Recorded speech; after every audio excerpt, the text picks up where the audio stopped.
ফেলে দেওয়া জিনিস কি করে নিয়ে আসলো প্রত্যেকে, এটা দেখা যাচ্ছে কতদিন ব্যবহার হয় না। ভাই এত কথা কেন বলেন আপনি? আমি আউটডোর দেখতে আসছি। দেশের জেলা সদর হাসপাতালগুলোর মধ্যে কক্সবাজার সদর হাসপাতাল অন্যতম।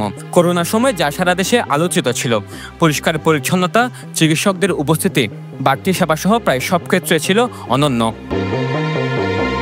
কিন্তু হাসপাতালে তত্ত্বাবধায়ক হিসেবে ডাক্তার মংটিংও যোগদানের পর ধীরে ধীরে ভেঙে পড়েছে স্বাস্থ্যসেবা। এনজিওর প্রকল্প শেষ হওয়ার অজুহাতে হাসপাতালে ভুতুড়ে পরিবেশ তৈরি করেছেন তিনি। একসময় এনজিওর অর্থায়ন ছাড়াও বেশ ভালোভাবে চলছিল হাসপাতালের সেবা, ছিল মানসম্মত পরিবেশ, কিন্তু কোনোটাই নেই এখন। অপরিচ্ছন্ন ফ্লোর, ব্যবহার অনুপযোগী টয়লেট, চিকিৎসকবিহীন আউটডোর, সেবাবিহীন ইনডোর, রোগী ভাগিয়ে প্রাইভেটে নিয়ে যাওয়ার তৎপরতা, আইসিইউতে সিট সংকট দেখিয়ে প্রাইভেটে রোগী পাঠানোর চক্রের উৎপাতসহ নানা অব্যবস্থাপনায় ভরপুর হয়ে উঠেছে হাসপাতালের পরিবেশ। চিকিৎসক ও স্থানীয়দের অভিযোগ, মূলত বর্তমান তত্ত্বাবধায়কের অদক্ষতার কারণে হাসপাতালের এমন অবস্থা হয়েছে। শনিবার জটিকা সফরে কক্সবাজার সদর হাসপাতাল পরিদর্শন করেন স্বাস্থ্য অধিদপ্তরের মহাপরিচালক ডাক্তার মোহাম্মদ আবু জাফর।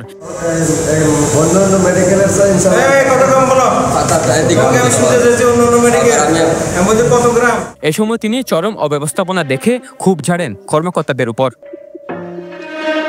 মহাপরিচালক এক এক করে হাসপাতালের সকল বিভাগে যান, যেখানে গেছেন সেখানে অব্যবস্থাপনা ও ত্রুটি দেখেছেন তিনি। রোগীদের খাবার সরবরাহ নিয়ে দীর্ঘদিন ধরে অভিযোগ রয়েছে। শনিবার সফরের সময় মহাপরিচালক সরাসরি খাবার সরবরাহ করার কক্ষে যান, সেখানে গিয়ে তিনি ভয়াবহ অনিয়ম দেখতে পান। এ সময় তিনি কর্মকর্তাদের উদ্দেশ্য করে বলেন, অর্ধেক মুরগি কি আপনারা বাড়িতে নিয়ে যান? ওর বাসায় বাসায় চারটে যাবে, ওখানে চারটে যাবে, ওনার বাসায় চারটে যাবে। না হবে না, প্লিজ, আমি এটা মিন করি না। মুরগি মাপে কি হবে? মাপতে হবে টুকরা। প্লিজ আমাকে কথা বলতে দেন, আপনি পরে কথা বলেন। আপনি তো সুপারভাইজ করছেন না।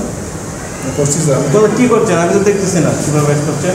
কতকাল হিসাব থেকে ঠিক মারে, এগুলো চলবে না।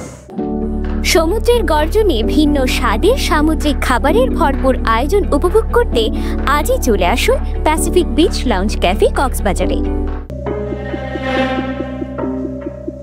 মহাপরিচালক দেখতে যান বিভিন্ন ওয়ার্ড ও আউটডোরও, সেখানেও তিনি চরম অব্যবস্থাপনা দেখতে পান শাসন সংশ্লিষ্ট কর্মকর্তাদের। ভাই এত কথা কেন বলেন আপনি?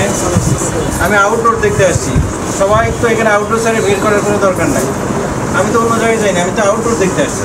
আপনার আউটডোরের চিকিৎসা তো বন্ধ করার কথা। কেন কথা বলতেছি?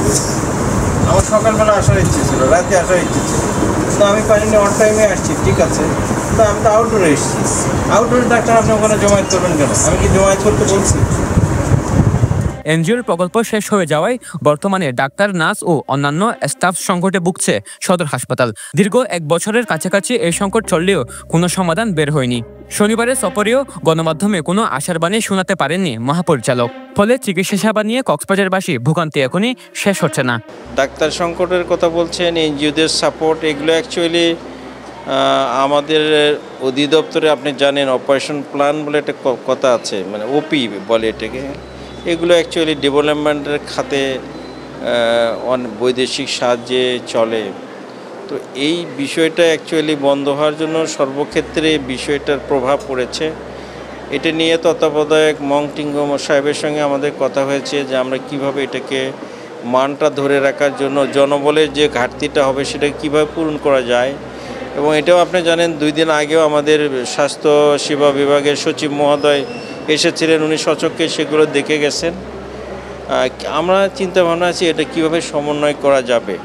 একটু সময়ের দরকার হয়, হঠাৎ করে ঘাটতি পড়লে এই ঘাটতি পূরণের জন্য একটু সময় না দিলে হবে না। কক্সবাজার সদর হাসপাতালে জেলার মানুষের পাশাপাশি চিকিৎসা সেবা দেওয়া হয় 12 লাখ রোহিঙ্গাকেও, কিন্তু চিকিৎসক, নার্স ও অন্যান্য স্টাফ সংকটে চরম রোগাক্রান্ত এই হাসপাতাল। সেখানে যুক্ত বর্তমান তত্ত্বাবধায়কের অদক্ষ পরিচালনা। এর আগে পরিদর্শন করেন উখিয়া উপজেলা স্বাস্থ্য কমপ্লেক্স, সেখানেও তিনি হাসপাতালের বিভিন্ন সেবা তদারকি করেন, বৈঠক করেন সংশ্লিষ্টদের সাথে। সরোয়া সাকিব, পেনুয়া নিউজ।